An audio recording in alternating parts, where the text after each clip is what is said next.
comprendre son mari Cédric, Siesti peut-être comprendre ce qu'il s'est passé dans la nuit du 15 au 16 décembre 2020, quand l'infirmière du Tarn, Delphine Jubilard, a disparu sans laisser de traces.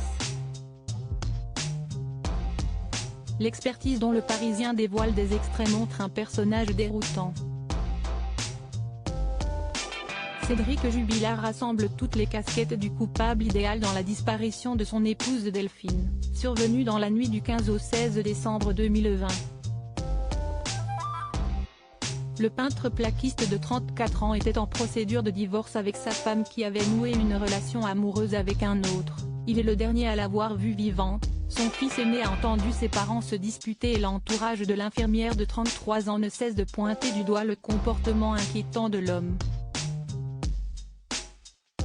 Incarcéré en détention provisoire pour homicide par conjoint depuis le mois de juin 2021 afin de permettre à l'enquête de se poursuivre sans entrave, il ne cesse toutefois de clamer son innocence. Le Parisien a révélé des extraits de l'expertise psychiatrique qui vient d'être versée au dossier judiciaire.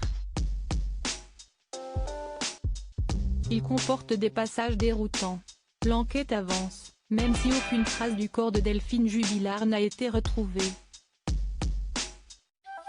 La justice s'attarde en effet sur la personnalité de son mari Cédric pour tenter de comprendre ce qui a bien pu se passer pour qu'une mère très aimante de ses deux jeunes enfants, Louis et Elia et qui comptait refaire sa vie avec un autre, puisse se volatiliser du jour au lendemain.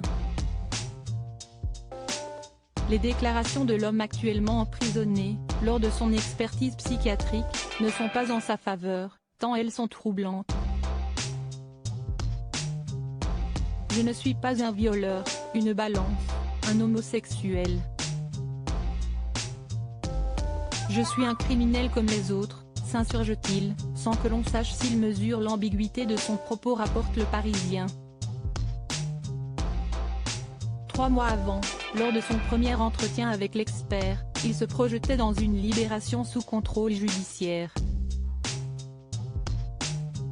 Il a même prévenu le médecin qu'il ne répondra pas à une prochaine convocation puisqu'il pourrait habiter alors dans un département éloigné. Si je suis le meurtrier, il est préférable que je quitte le Tarn, explique-t-il de façon étonnante. Pour l'heure, toutes ces demandes de remise en liberté ont été refusées. Il s'est dit prêt à faire une grève de la faim si sa prochaine demande lui était refusée. Cédric Jubilard reste présumé innocent des faits qui lui sont reprochés jusqu'au jugement définitif de cette affaire.